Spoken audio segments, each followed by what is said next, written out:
கொஞ்சம் யோசிச்சு பாருங்க. திரு ஸ்டாலின் அவர்கள் என்ன சொன்னார் ஆட்சிக்கு வருவதற்கு முன்னால?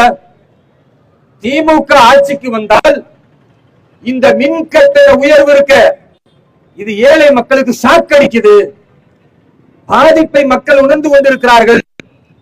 இதை நாங்கள் குறைத்து மாதத்திற்கு ஒரு முறை மின் அளவீடு செய்து ஏழை மக்களுக்கான அரசாக திமுக அரசு இருக்கும் என்று வாக்குறுதி அளித்தார். இன்னைக்கு ஆட்சிக்கு வந்துட்டாரு. அதே ஸ்டாலின் ஐயா தான் இருக்கிறாரு.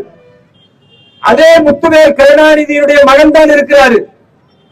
ஆனா மாதத்திற்கு ஒரு முறை மின் கட்டண அளவீட்டை செய்து அந்த மின் கட்டணத்தை குறைப்பதற்கு பதிலாக 40க்கு 40 நீங்க வாக்களித்து திமுகவை வெற்றி பெற செய்ததினால் அவர் ரொம்ப சந்தோஷமா மக்களுக்கு பனிஷ்மென்ட் கொடுக்கிறாரு.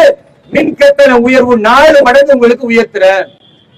இது தமிழக மக்களுக்கு வேண்டும் தான். ஏன் கொள்ளக்காரனையோ ஏமாற்று பேர்வழிகளையோ ஊழலில் கரை போடக்கூடியவர்களையோ ஆட்சி கட்டிலில் மீண்டும் மீண்டும் உட்கார வைத்தால் அவர்கள் மீண்டும் மீண்டும் மக்களை கொடுமைப்படுத்த தயாராகி விடுவார்கள் என்பதற்கு இந்த திமுக ஆட்சியின் மின் கட்டண உயர்வு ஒரு சாட்சி. இன்றைக்கு ஏன் இந்த மின் கட்டணம் உயருது?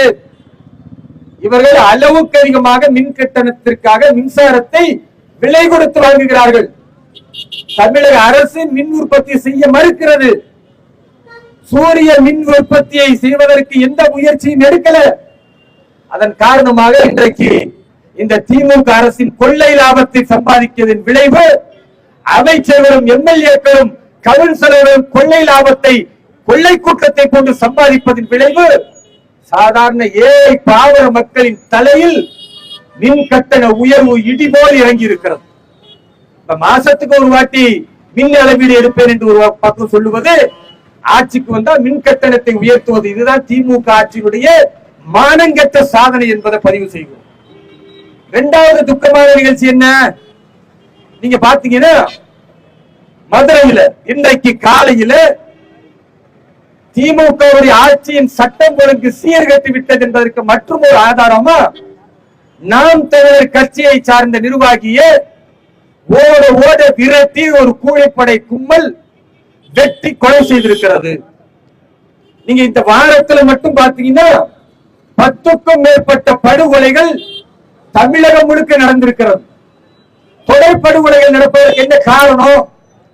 கூலிப்படை தைரியமா இருக்கிறார். என்னடா வழக்கு போட்டிருக்கீங்க, நீங்க என்ன பண்ணிருவீங்க எங்களை என்கிற அந்த கூலிப்படையினுடைய தைரியம், திமுக ஆட்சியில காவல்துறை எங்களை ஒன்றும் செய்ய முடியாது என்ற அவர்களுக்கு இருக்கிற அந்த மமதை தொடர்ந்து அப்பாவி உயிர்கள் பலியாகி கொண்டே இருக்கிறத பார்க்கிறோம். அப்ப படுகொலைகளை நாங்கள் இரும்பு கரம் கொண்டு அடக்குவோம் என்று சொல்லுகிற ஐயா ஸ்டாலின் அவர்கள் உங்களுடைய இரும்பு கரம் எங்கே போனது என்பதை பற்றி கேள்வி கேட்க நாங்கள் விரும்புகிறோம். இன்றைக்கு மக்களுடைய உயிர்களுக்கு தமிழகத்தில் எந்த பாதுகாப்பும் இல்லை. காவல்துறையும் உளவுத்துறையும் உறங்கிக் கொண்டிருக்கிற ஒரு படு மோசமான சூழல். எங்கு பார்த்தாலும் கொலைகள். இது 2வது தமிழகத்தில் இன்றைக்கு நடந்த துக்கமான சம்பவம். 3வது ஒன்று இருக்கு. ஒருவேளை காவல்துறை இந்த ரவுடிகளை, இந்த கொலை குற்றவாளிகளை பிடித்து விடலாம் என்று நினைத்து கொலை குற்றவாளிகளை, ரவுடிகளை பட்டியல் எடுத்து பிடிக்க முயற்சி செய்தால் என்ன நடக்குது? ரவுடிகளை விரட்டி செல்லும் பொழுது கும்பகோணத்தில் ரவுடிகள் நேரடியாக விடுதலை சிறுத்தைகள் கட்சி அந்த நிர்வாகி வீட்டுக்குள்ள போய் கட்டில் கீழே ஒழிஞ்சுக்கிறான். பாத்துக்குங்க. திமுக ஆட்சியில ஐயா ஸ்டாலின் சட்டம் ஒழுங்கு சீர்குலைந்திருக்கிறது என்பதை சொன்னாலோ, அவர் கொண்டு கொள்ளாமல் இருந்தாலோ, காவல்துறைக்கு கொஞ்சமாவது உணர்வு இந்த ரவுடிகளை ஒடுக்கி விடலாம் என்று நினைத்தால், ரவுடிகளை விரட்டி பிடிக்கலாம் நினைத்தா, அவன் ஓடி போய் விடுதலை சிறுத்தை கட்சி நிர்வாகி வீட்டுக்குள்ள பூந்துக்கிறான்னா காவல்துறை பிடிச்சு என்ன பண்ணும்? நேரில் இருந்து போன் ஒரு ஐயா நம்ம கூட்டணி கட்சி, காவல்துறை கைகள் இன்றைக்கு கட்டப்பட்டிருக்கிறது. அப்ப பட்டியல் சமூக மக்கள், தலித் மக்களை எல்லாம் விடுதலை சிறுத்தைகள் கட்சி ரவுடிகளாக உருவாக்கி கொண்டிருக்கிறது என்பதை இந்த நேரத்தில் நாங்கள் பதிவு செய்கிறோம்.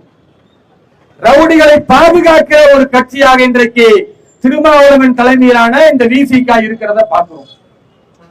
ஆனா இவர்கள் தான் சொல்கிறார்கள் தமிழகத்தில் மிகச் சிறப்பாக ஐயா ஸ்டாலின் ஆட்சி அமைத்துக் கொண்டிருக்கிறார். ஆமா, ரவுடிகளை பாதுகாப்பதுதான் ஒரு ஆட்சி என்றால் அப்ப விடுதலை சிறுத்தைகள் கட்சியும் திருமாவளவனும் ஏன் வரவேற்க மாட்டார்?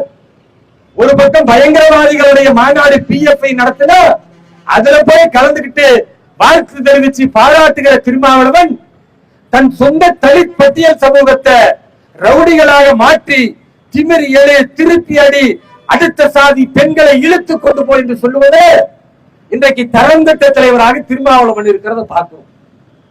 இது ஒரு பக்கம் நடக்கிற ஒரு கொடுமை. இந்த 3 கொடுமையும் இன்றைக்கு காலையில் நடந்ததை நம்ம பார்க்கிறோம். இப்படி ஒவ்வொரு நாளும் திமுக ஆட்சியில ஒரு பக்கம் கூலிப்படை, ஒரு பக்கம் விலை உயர்வு, எல்லாவற்றிலும் விலை உயர்வு. நீங்க பால் விலை உயர்வு, சொத்து வரி உயர்வு, எல்லாவற்றிலும் விலை உயர்வு என்று இன்னைக்கு மின் கட்டணத்தை உயர்த்தி இருக்கிறார்கள். இன்னொரு பக்கம் ரவுடிகள் இந்த திமுக கூட்டணி கட்சிகளில் உள்ளவர்கள் பாதுகாப்பாக இருப்பதை பார்க்கும். இதை ஒழிக்கணுமா வேண்டாமா? இதை எதிர்த்து குரல் கொடுக்கணுமா வேண்டாமா? எந்த கட்சிகளாவதுக்கு திராணி இருக்கா? இங்க இருக்கிற தமிழகத்தில் உள்ள எந்த கட்சியாவது திமுகவுடைய சட்டம் ஒழுங்கு சீர்கேட்டை எதிர்த்து, திமுக கூட்டணிகளுடைய அராஜகத்தை எதிர்த்து, இவர்கள் அடிக்கிற கொள்ளை லாபத்தை எதிர்த்து, திமுக ஆட்சியிலேயே குடியாத்தத்துல கஞ்சா புழக்கம், போதை புழக்கம் அதிகமாகி கொண்டிருக்கிறது, அப்பாவி இளைஞர்கள் பாதிக்கப்பட்டுக் கொண்டிருக்கிறார்கள், இதை எதிர்த்து வேற எந்த கட்சியாவது பேசி இருக்கிறாங்களா? பாரதிய ஜனதா கட்சி களத்தில் இருக்கிறது. வழக்குகளை வாங்கினாலும், காவல்துறையுடைய அச்சுறுத்தலை சந்தித்தாலும், காவல்துறையுடைய பொய் வழக்கை தொடர்ந்து நெஞ்சுறுதியோடு எதிர்கொண்டாலும் பாரதிய ஜனதா கட்சி மக்களுக்காக, இந்த தேசத்தின் நலனுக்காக நாங்கள் களத்தில் இருக்கிறோம். எனது அருமை சொந்தங்களே, இந்த கண்டன ஆர்ப்பாட்டம் என்பது ஏதோ பாரதிய ஜனதா கட்சி நடத்துகிறது என்று பார்க்க வேண்டாம். இது குடியாத்தம் நகரத்தில் உள்ள ஒவ்வொரு மக்களின் உணர்வுகளுக்காக, ஒவ்வொரு மக்களின் பாதிப்புகளுக்காக, ஒவ்வொரு தாய்மார்களின் குரலாக, ஒவ்வொரு படிக்கும் பள்ளி மாணவர்களுடைய அந்த பாதிப்புகளுக்காகத்தான் பாரதிய ஜனதா கட்சி இந்த கண்டன ஆர்ப்பாட்டத்தை நாங்கள் நடத்தி கொண்டிருக்கிறோம்.